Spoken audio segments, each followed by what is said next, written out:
you have the right under the law to express yourself. You're protected legally, you're protected constitutionally in expressing yourself.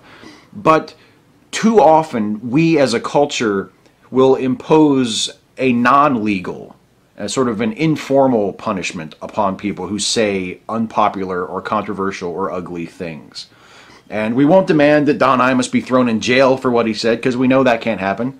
But we'll demand that he lose his job. We'll appeal not to the government, but to his employer and say, you should fire that guy. You should not have that guy on TV. I love the website Media Matters. I think they do a great service. But their calls for people to boycott Glenn Beck's show, or their attempts at shaming Glenn Beck's sponsors to drop his show. Successful, by the way. I mean, I'm sympathetic in a way because I don't agree with much of what Glenn Beck says either, and I think a lot of what he says is just hideous. But I don't get the impulse to silence him. I don't think that that's the sort of environment that we should have when we're discoursing with each other. It should be a discourse. It should be an engagement. It should be a conversation. It's not speech without consequence. Respecting free speech doesn't mean that there can't be negative consequences for saying the wrong thing at the wrong time. If I'm making racist or misogynistic comments online and my boss finds out about it and fires my ass, that doesn't mean that my boss doesn't respect free speech. If someone else sees me making bigoted comments and calls me out on it, that doesn't mean that they don't respect free speech. Respecting disagreement is a crucial part of the concept of free speech, but respecting disagreement doesn't mean respecting every disagreeing opinion, no matter how ignorant or toxic that opinion.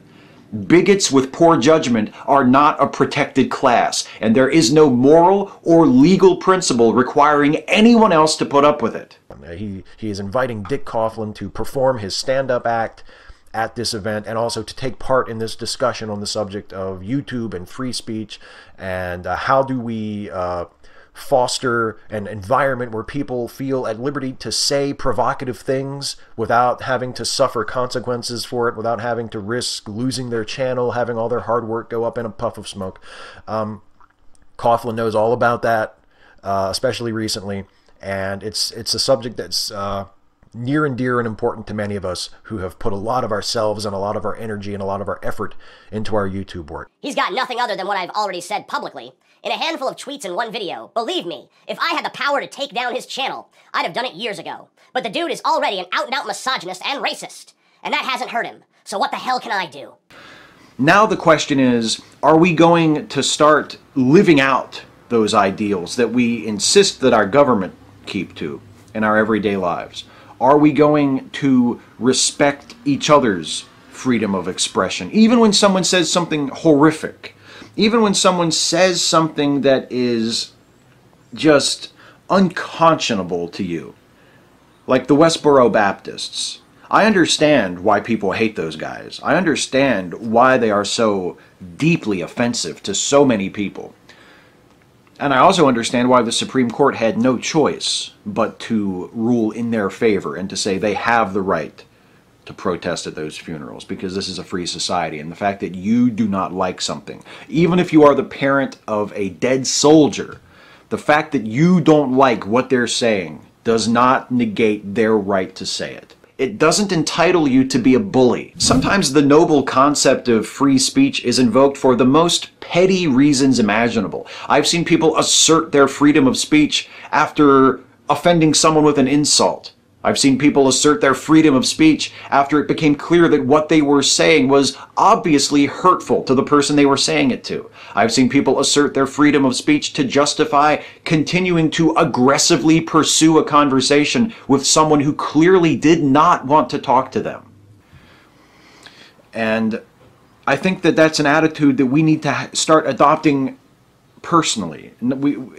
We need to start telling ourselves, when someone says something that we don't like, our impulse shouldn't be, shut that guy up, he can't be allowed to say that, get him off TV, take away his newspaper column, turn the volume down, don't let anybody hear that, don't let anybody hear that. Instead, our impulse should be, well, how can we answer that? How can we respond to that? How can we argue? How can we parry that? How can we make our side? Because presumably, if someone says something offensive to you, presumably you disagree with what they're saying. You disagree with the content of what they're saying. So how can you state your position in a way that shows their position to be wrong? Let's do that. Let's have a conversation.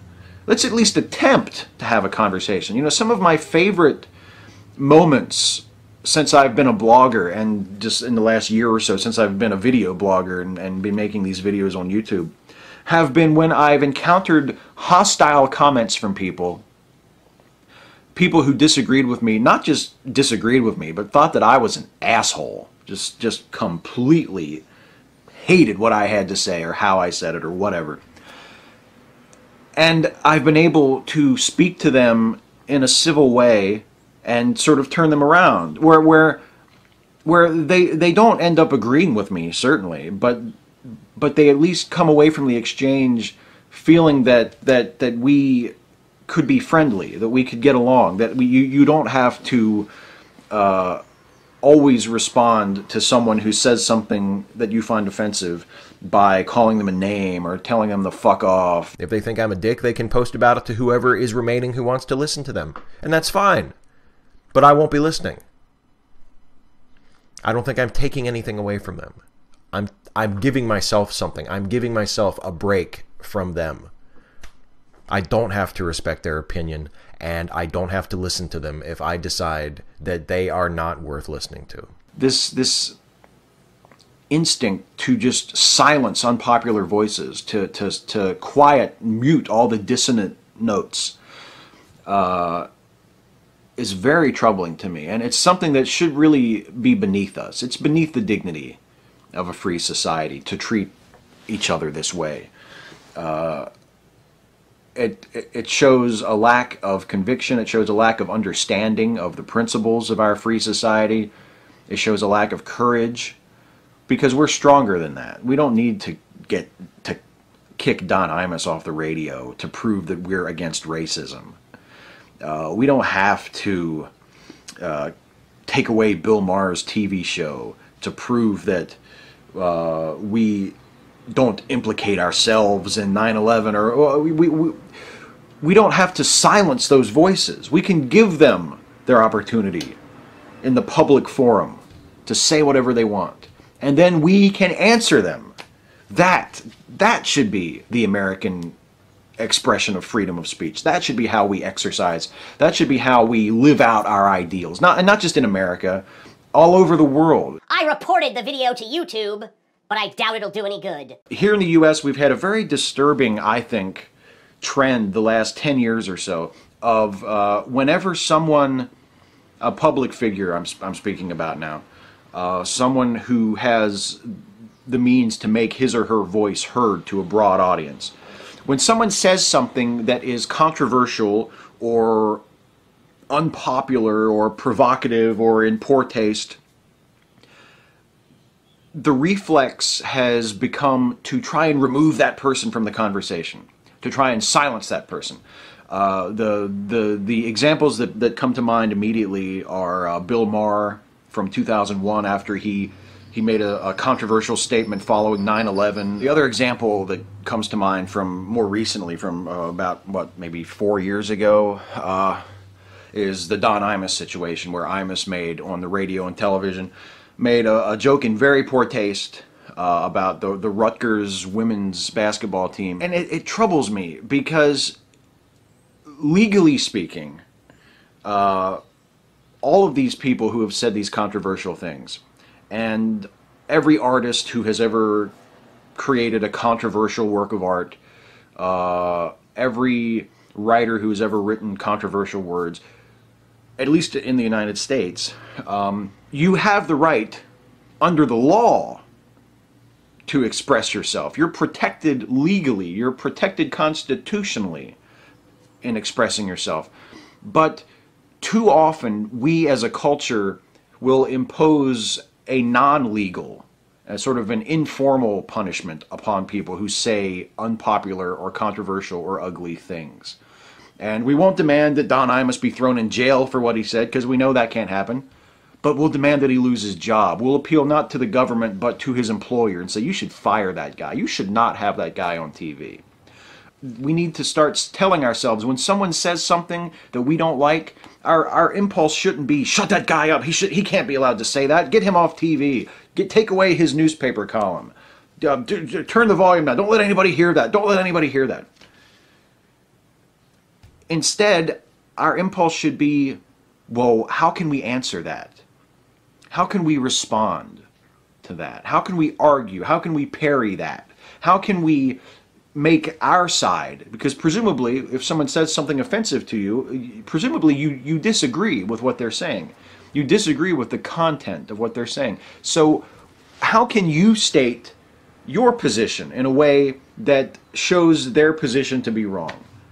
This instinct to just silence unpopular voices, to quiet, mute all the dissonant notes, is very troubling to me. And it's something that should really be beneath us. It's beneath the dignity of a free society to treat each other this way. Refuting bad ideas with good ideas is necessary, but that's just step one. Step two is leaving behind the bad ideas and the people who continue to cling to them and demand our attention. Do they have the right to continue to speak in support of their bad ideas? Sure they do. Do they have the right to a platform to better enable them to disseminate those ideas? Absolutely not. Let them speak, but let it be from atop an apple crate on a street corner, not on a stage at a university or in front of a radio microphone or a television camera. We've heard what they have to say. Now it's time to stop indulging them so the rest of us can move forward. It's disguised as legitimate criticism.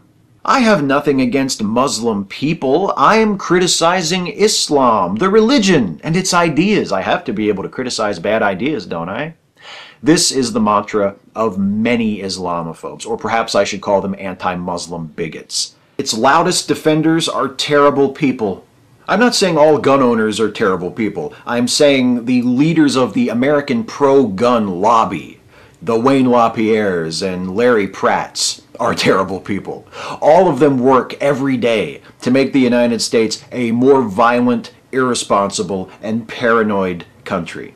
It's understood, even by those of us who hold it to be false, that Christianity is a religion of great ideological and theological diversity, and it would be unfair to judge the whole by its angriest and most regressive members.